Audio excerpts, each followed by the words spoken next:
Good morning friends and welcome to the teleconferencing session of School of Agriculture. Today we have structured 3 sessions in this teleconferencing session. The first 2 sessions relate to our Diploma in Dairy Technology program, and the third session relates to the PG Diploma in Food Safety and Quality Management. For Diploma in Dairy Technology, we have taken the course number 2, Dairy Equipment and Utilities, and we will be discussing the 2 components of the course. The focus is on the dairy equipment for fluid milk processing and dairy equipment for products processing. So in the first session we will be talking about the materials and the equipments for the dairy fluid processing, and today we have 2 experts who represent the industry. First, Mr. N.K. Gupta, who is the CEO of the PMSS Engineering Services. He has BSc Dairy Technology from National Dairy Research Institute in 1978. He did his MTech in Dairy Engineering 1981. Then he worked in different capacities in the dairy plant, and for last 16 years he is handling the PMSS Engineering Services. This company is involved in manufacture of different type of dairy equipments and have the collaboration with the different international the equipment manufacturers. So he has the field experience and practical exposure to the different things, and he will be sharing about the dairy equipment. We also have a very senior person, Shri D.M. Dravid. He also did his BSc DT from NDRI Karnal in 69. Then he did his MSc in 73, and he has worked in different capacities in NDDB and in even the international projects of the NDDB, and the last he retired as the MD for the Uttam Dairy.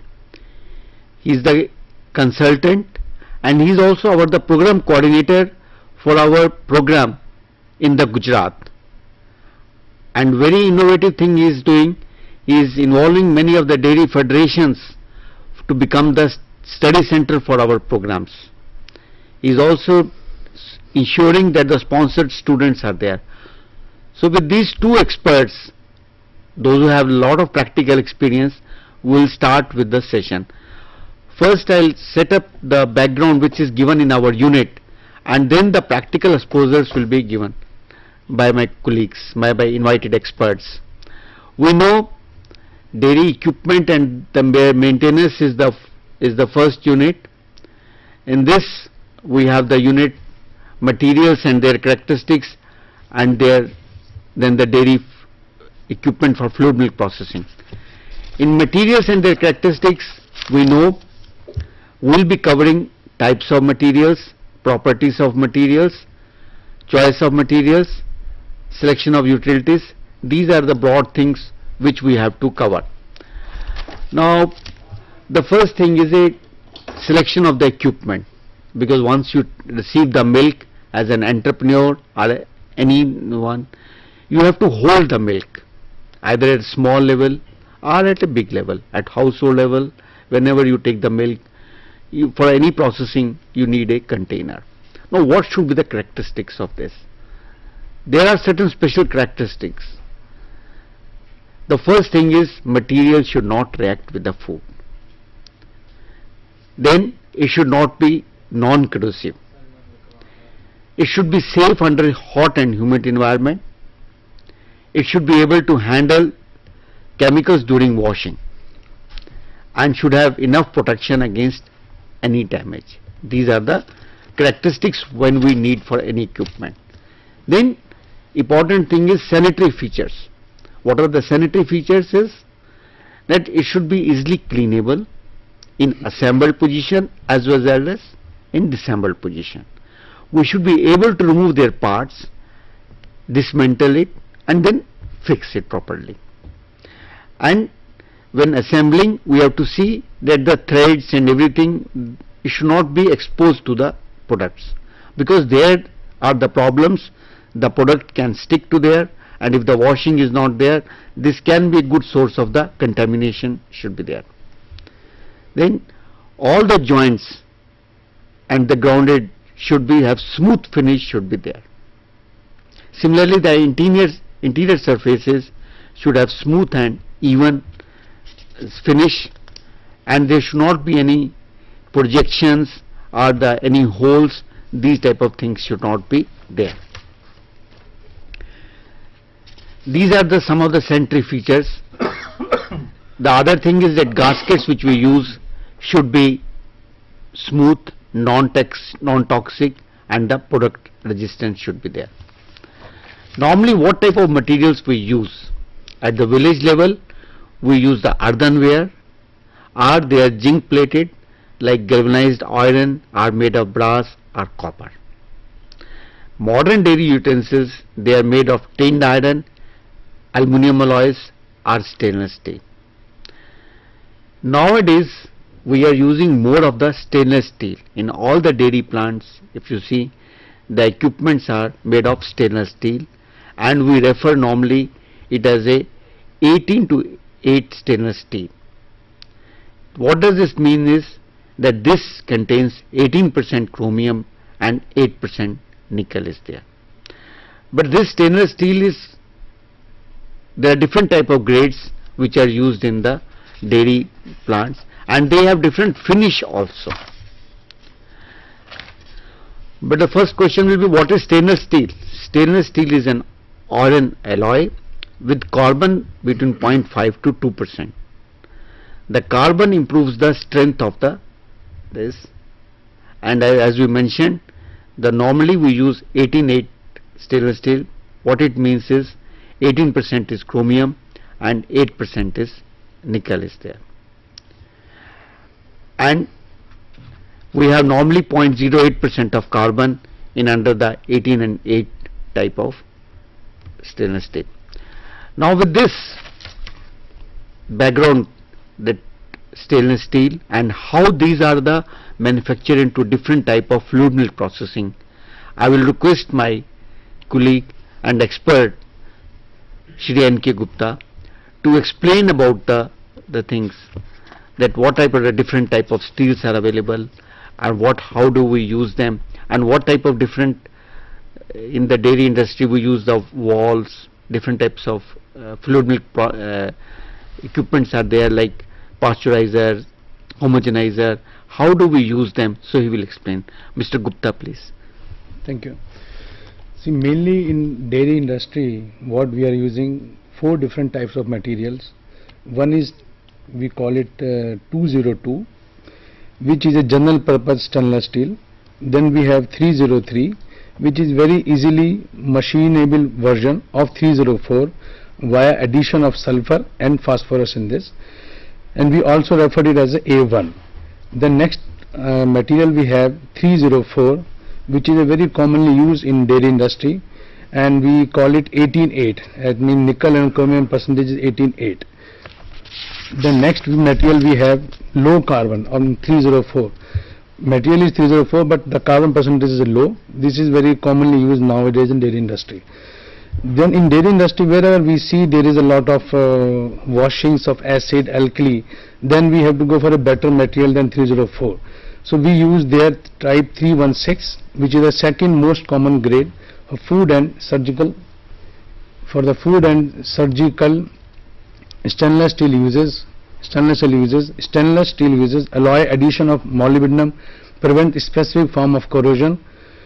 It is also known as marine grade stainless steel due to its increased resistance to chloride corrosion compared to type 304. Now we will present a small chart which summarize all the SS materials.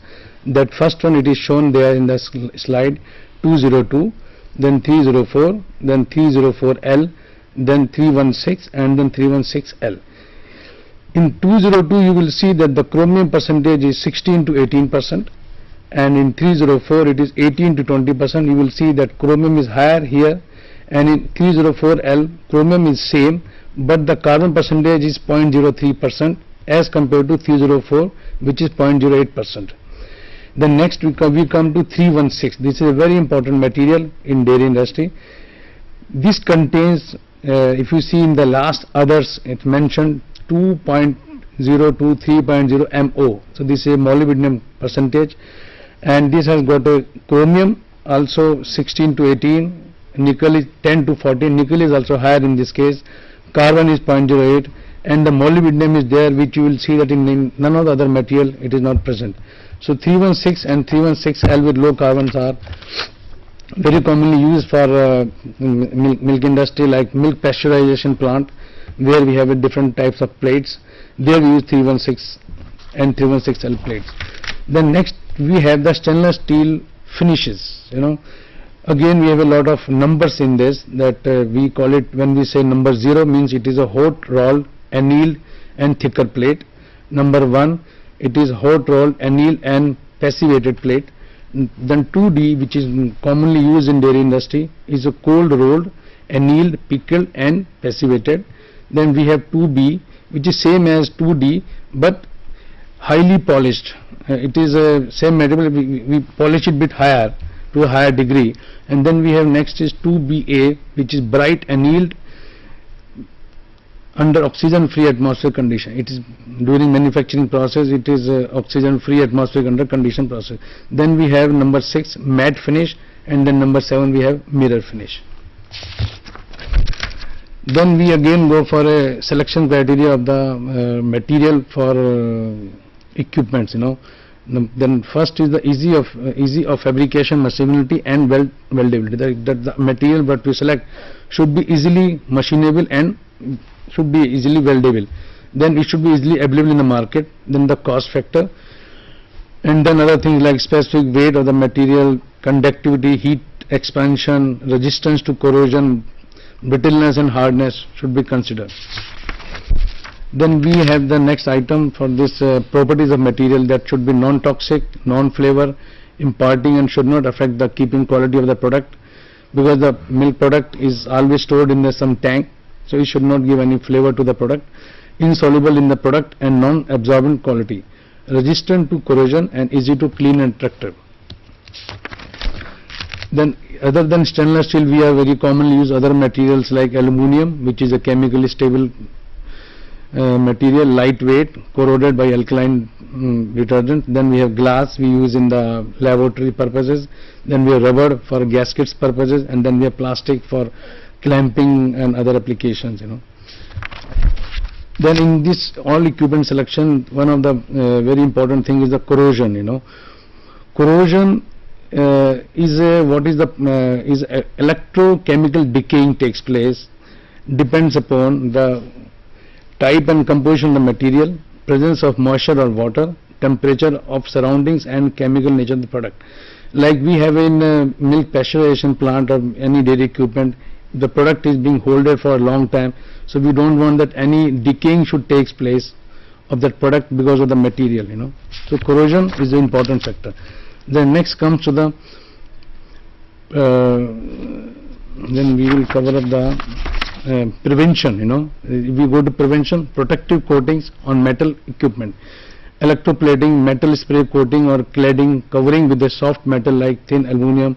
Then by selecting non-corrosive metals, by engineering design of component like no deep corners, avoid undilution or pits, self-draining slopes, control of process environment, and we should adopt a good manufacturing practice, keep surface dry.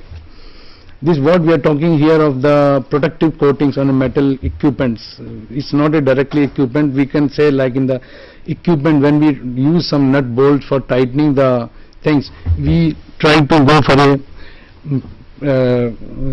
this is a nut bolts. These are normally you find in the market of cast iron or mild steel, but this nut bolt is a coated one. It has got a life for 4 to 5 years. Till 4 to 5 years nothing is going to happen on this nut, if there is a rusting takes place on this nut, then you will see that a lot of contamination chance on equipment comes forward. So we try to go for this coating of the nuts. Then now we comes to selection of milk handling equipment.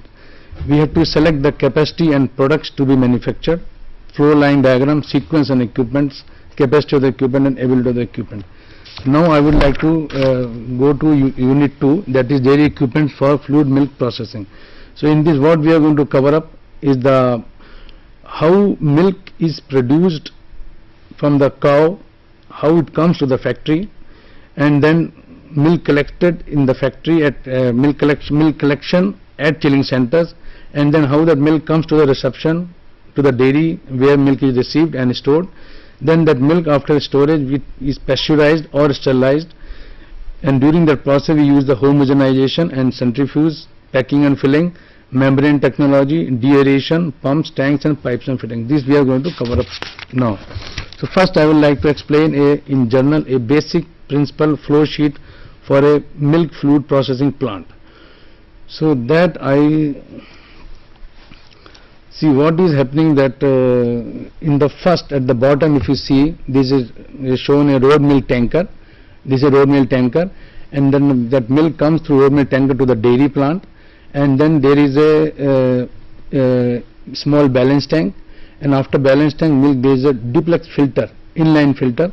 That milk is after getting into the balance tank, it goes to duplex filter, and then this is pumped and it goes to a weighing bowl.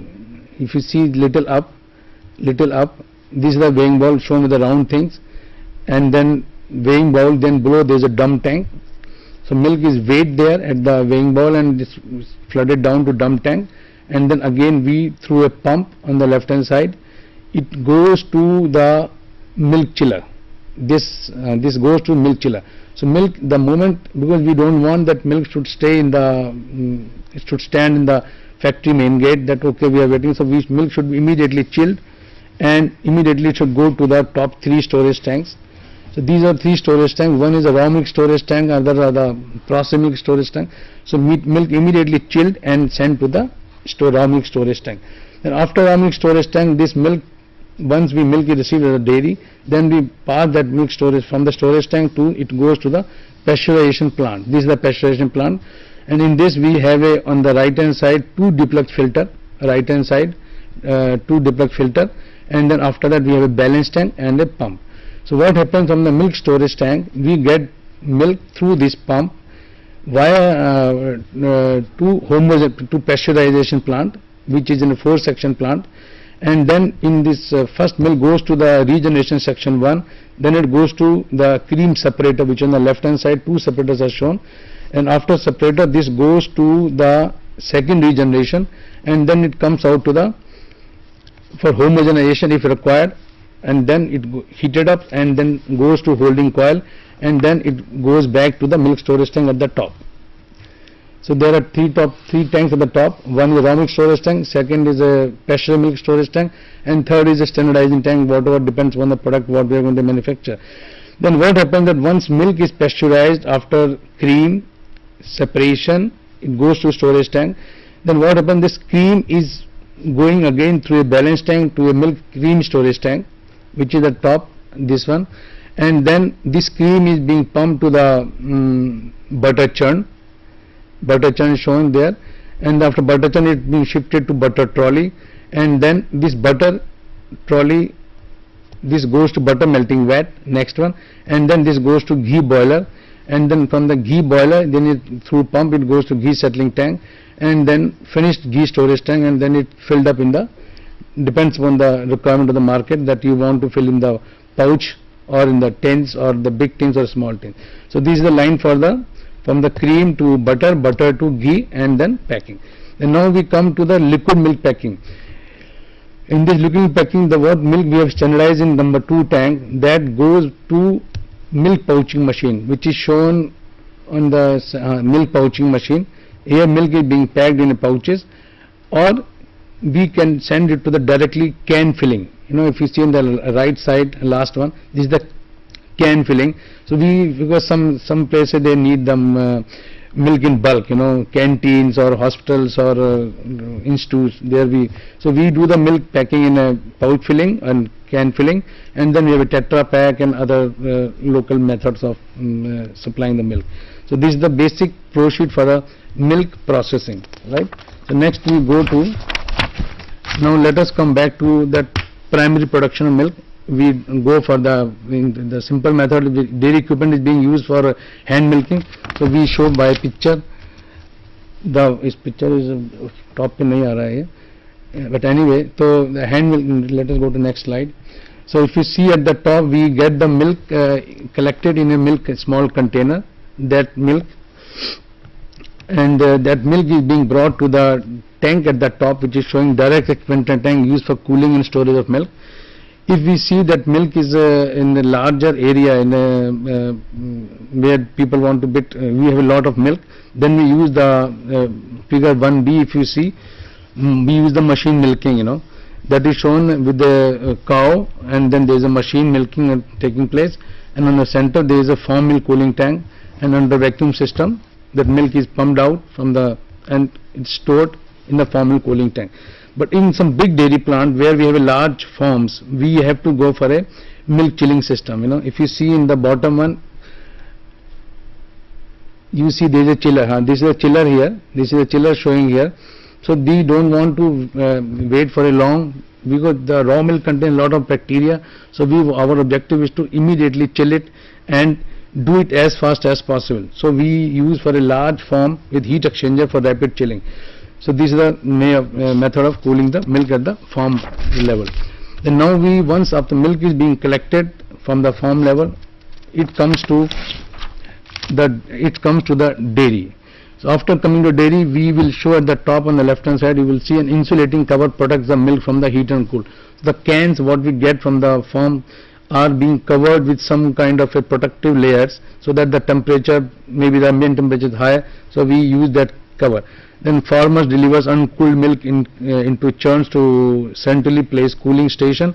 Then we have either it comes through this trolley or it comes to the truck that comes to the dairy, and then you will see that on the middle there is a picture showing weighing and recording of milk. So this is a can scrubber. All the cans what comes to dairy are being cleaned, and it can be done by manual or it can be done by using a can scrubber, automatic can scrubber. Then next we have bulk collection. We can either get the milk we can get the milk in the dairy either by through cans or through raw milk tankers, which is shown on the left hand side, and then we can directly put in the forms, and we can weight in the computer way, and we can we can check the quantity of milk, how milk is contained. Now we come to the dump tank. What we showed in initially the process, this is the weighing machine where the milk comes to the weighing bowl. If it comes through tanker, then we weigh every lot of the milk through weighing machine bowl, and then next comes to that weigh, and then next we goes through this milk measuring by volume. That here what is very important role is that we have to use an air eliminator, pump, filter and metering device, because we want to check how much quantity milk is coming in the dairy. So that is the first way we have shown. Then second way is by using the weigh bridges.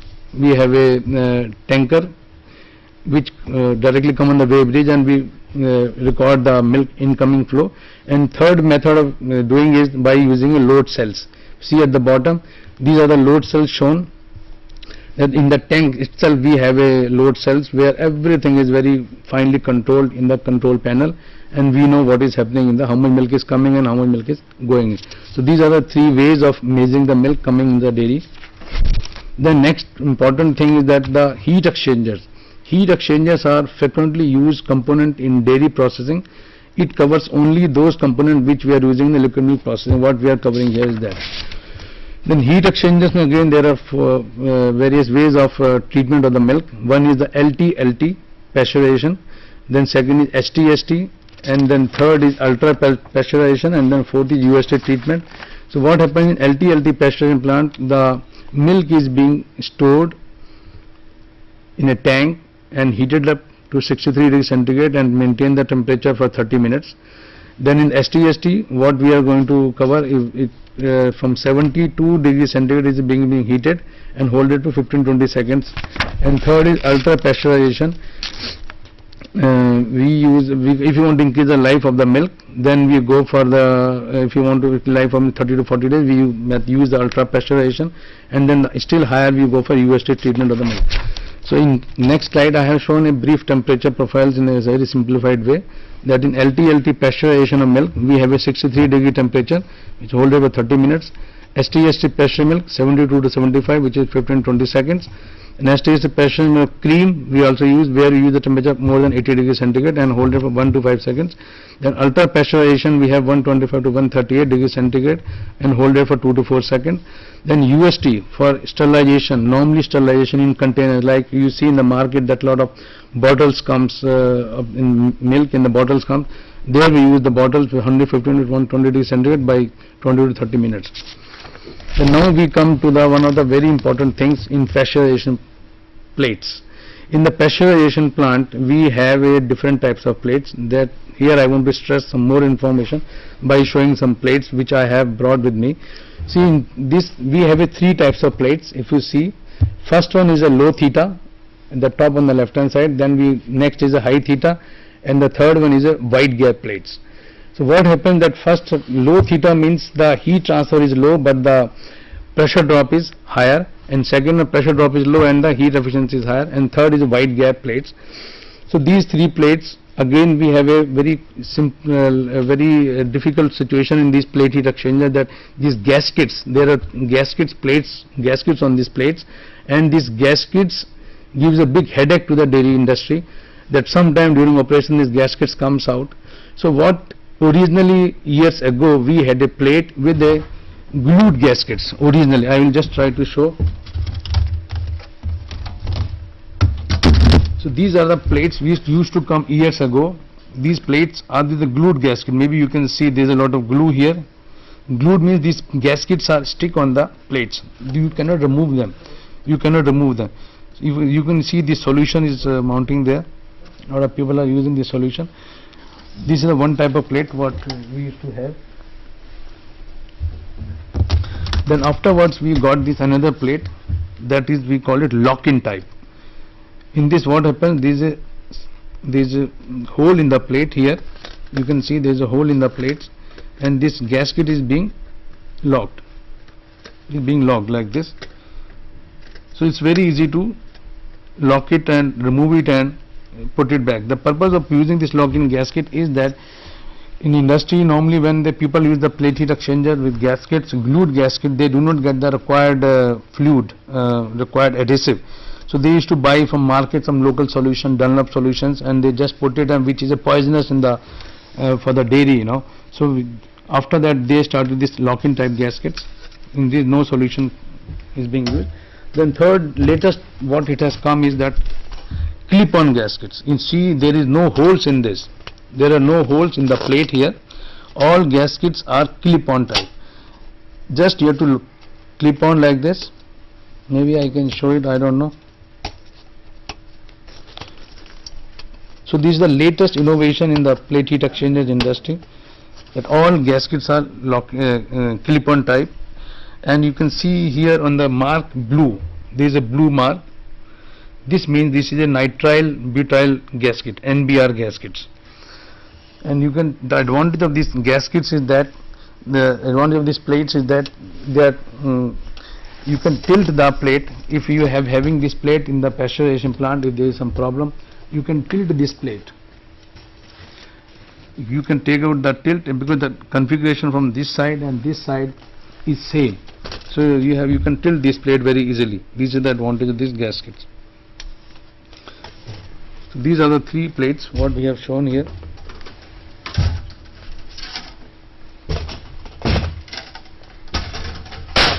I think we will explain very well that from the first generation how the new generation of the plates are coming from the glued to the now to the clip-on type of plate. This is a very important thing in the dairy industry, not in dairy, in every industry wherever we are using plate heat exchangers.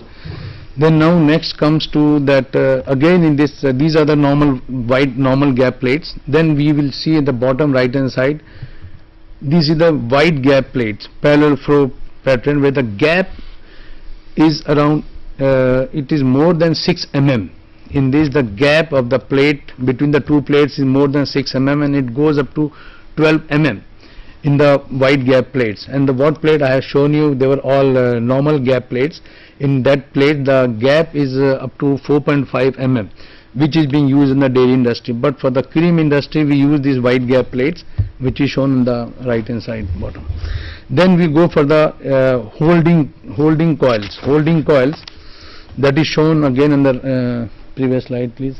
This one, right side. If we want to in the dairy industry milk pasteurization plant, we go for a normal holding, that is a zigzag holding tube. That's what it is showing. And if we want to have long holding, then we go for a spiral holding tube for a long holding time. That is what is shown in the top. So what we have discussed is that for the plate heat exchangers, one is a plate type heat exchangers, then second what we have is a tubular type heat exchangers, and third what we have is a scrap surface heat exchangers. Then now we are just trying to show some bit pictures of the what we discussed about LT, batch type milk pasteurization plant, milk pasteurizer. This LT means low temperature long time. So this is simply a tank where there is agitator, milk is being put in, and this is a jacketed tank, and the hot water is circulated in the jacket, and then we maintain at 63 degrees centigrade and maintain for 30 minutes. So this is just indication of the LT pasteurization. Then we have a continuous pasteurization plant, that is HTST, high temperature short time. In this again we have here, it is shown in this old picture, this is shown only 3 sections: heating sections, cooling sections, and regeneration section. But nowadays what trend is changing, that in fact it is shown a holding section, sorry, this is a cooling section, holding section, heating section. But now the trend is changing, that we have the holding section in the tubes, what I have spoken earlier, and in the cooling and heating section in between we have 2 sections or 3 sections regeneration section, where we try to recover the heat from the hot milk which goes out to the holding, that milk is being heated by the incoming milk. So this is HTST pressure. This is just picture shown of the normal pasteurization, how it looks like. Then this is a very important thing we have to try to show here, that you will see there is a lock system. What happens in a dairy industry, when you open a pasteurization plant, it takes hours and hours to open up. So it is very important to provide a lock in the frame on one side, so that if the operator or the maintenance people have to open the nut bolts on the one side only, and they save time to maintenance purposes, Then this is shown a pressure test, in pasteurization plant what we talk, it is being given a high pressure test in the testing station. So we mount the PHE on the platform, and then we see there are different pressure gauges. We check the pressure and make sure that all gaskets and plates are well tightened up. Then now we come to the centrifuges. This is another component of a dairy, in the dairy plant, centrifuges. Centrifugal force, the main purpose of the centrifuge is to centrifugal force to milk. The fat which is lighter comes in the center, and skim milk which is heavy goes toward the periphery, and this contains bowl, milk pan, cream pan, skim milk, outlet drive, and conical disc and disc holder, parting disc, over extra. So this is what it is shown in this picture. At the top you will see there is a milk pan, and then in the milk pan we put the milk in, and then it is rotated at a high RPM through a drive at the bottom, and you will see that cream outlet is from the top and skim milk outlet from the bottom, because cream is lighter, so it comes on the top, and skim milk comes on the bottom side. So this is hand operated small cream separator. And then it is again, there are 2 types of flow streams for the separator. You will see in this picture that left picture, centrifuge bowl with sludge accumulation type separator cum clarifier. So what we use this as a separator cum clarifier, in which the centrifuge sludge accumulates, and in the right one, bowl with the self desludging type, only clarifier. This we can use only as a clarifier, because if you want to only clear the milk, a lot of dirt and lot of foreign particles are there, so that we use through clarifier. So when you are only using clarifier, or we can have a separator come clarifier, so these are the both options shown. Then again we are trying to show something here, centrifugal force in generated rotating dry, that this is just for the students, they should know about it. Centrifugal force is generated and rotating, just showing a person with a basket rotating. Then on the right hand side, this is the oldest 1857 separator which is made by a company in US. This is a picture of that. Then we have three things at the bottom. In a centrifugal clarifier we have already discussed. Bowl of the two-phase bacteriophage. Then bacteriophage is a very important thing, where we try to separate the minimize the count of the bacterial in the milk. So we use this continuous discharge of bacteriophage type.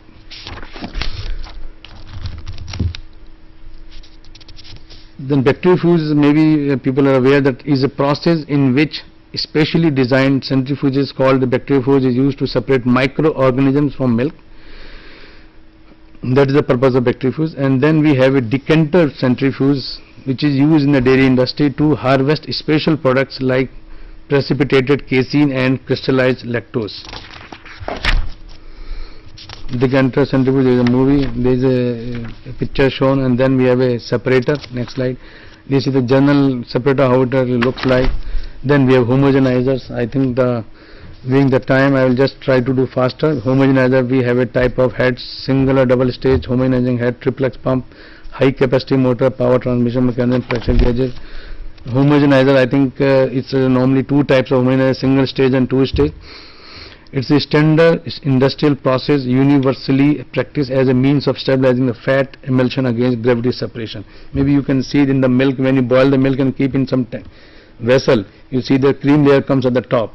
So to avoid that, we go for this homogenization process, and normally the temperature is normally done at 55 to 80 degrees centigrade, and pressure is up to 100 to 250 bar.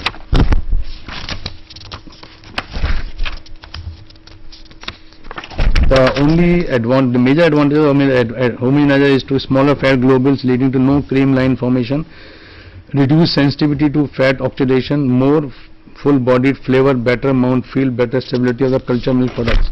The biggest disadvantage by using this homogenizer is that it cannot be efficiently separated again. Then we have tried to show in the picture of the homogenization process how it is shown, but we are not going for that. And then on the left hand side, if you see first and second movie, the first one is showing the after first stage the milk particles are, milk fat globules are being broken in this side. In second one, if you see that second movie is showing that after second stage the behavior of the particles. And then on the right hand side there is a flow sheet showing the installation of the separator and a homogenizer in the pasteurization plant. This is a general sketch of a homogenizer, what will be shown here. Then we have a very good technology nowadays, the membrane filters, that you use to transfer the milk from one place to the main dairy. I will just tell you in very brief that if you carry a milk of 10,000 liters from a village to dairy, the transportation cost is very heavy. So what we are using, we are trying to use a membrane technology by concentrating the milk to half the quantity by using this membrane technology, so that you can transfer 20,000 liters of milk in the same by removing the water from the milk, 50% water from, by using membrane technology. So again, membrane technology, we have four types of things: reverse osmosis system, nanofiltration, and then ultrafiltration, and the microfiltration. This is RO, we call it for removal of water. Then nanofiltration is removal of part of the sodium and chloride. Then concentration of the UF, we call it microfiltration, and then removal of bacteria by using MF. Then we have tried to show some pictures. These are the basic things: RO concept, NF concept, UF concept, and batch membrane filtration plant shown on the left hand side, where the tank, pump, and then the things. Then we go to the deaerators. Deaerators is in the milk there is a lot of air and gases which we want to remove by using deaerators. So we use this thing at the milk reception. Once the milk comes to the dairy, by using the deaerators. So sometimes we have in the tanker on the back side there is a deaeration device, or we put in the dairy at the reception center, that is by using deaerators, or during the process we have a in the pasteurization process we have a deaerator which is installed after the second regeneration, where unwanted gases and air is eliminated. Then we go to packing and filling, in which we have a packing filling. I have explained earlier that can filling, bottle filling by gravity or by vacuum, then pouch filling, then bulk vending like Mother Dairy Delhi we have very commonly used, then Tetra Pak latest trend which we have seen in the market. Then we go to pumps, Pumps is again we have a main for this thing, one shaft seal. Seal is the very important thing, which is single mechanical or flushed material for shaft seal. Pumps again, generalized shown here. We have three types of pumps. One is a centrifugal pumps, and then we have a liquid ring pumps, and third one you have positive displacement pumps. So what we have tried to discuss here, that throttling is a very important problem in the dairy industry for the pumps, and that I would like to brief it here. In this picture we have shown a centrifugal pump at the top. On the right hand side you will see an impeller. See the direction, rotation at the top, it should be reverse. To have a flow principle in a centrifugal pump, it is shown on the right hand side, that if the rotation is not correct, then you will not able to pump anything from that system. Then we have in bottom shown single mechanical seal and flush shaft seal. These are two types of seals we use.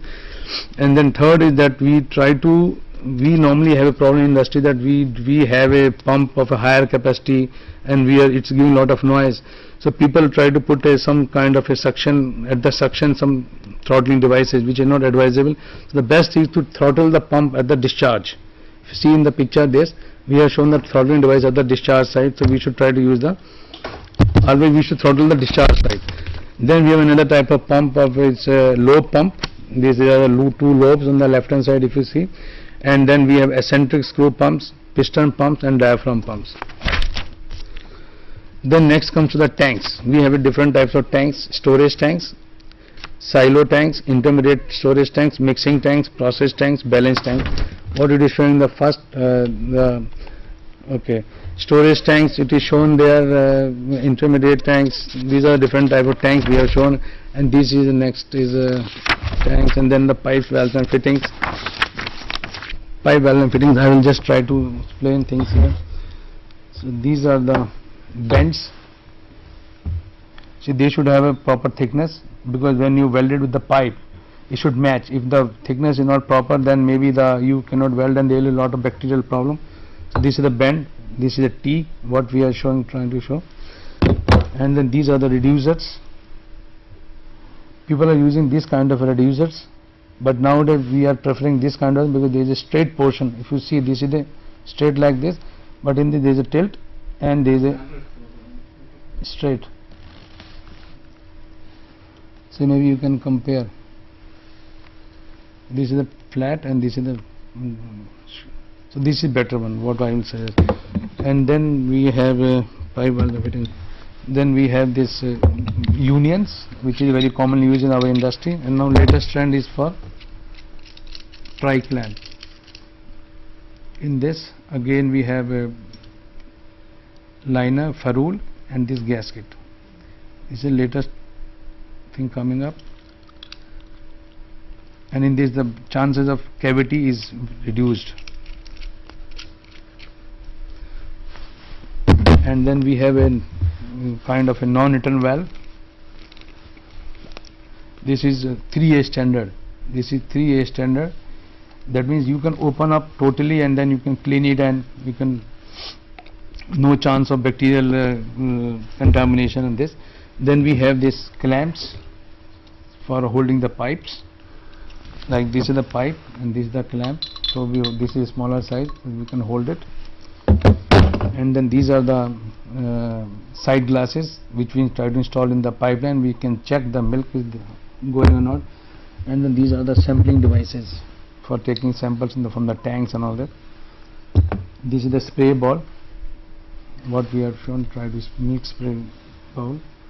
And then this is another interesting thing, that in the tank, if you want to see the level of the product, at the bottom it is like this. In the bottom tank this is mounted, and top this is mounted like this. So what happened, between this gap we put the glass tube. we put the, maybe I'll try to do it better, like this tanks, and then we open this and we take the sample from here. And then again this is a side glass for checking the product going in or not.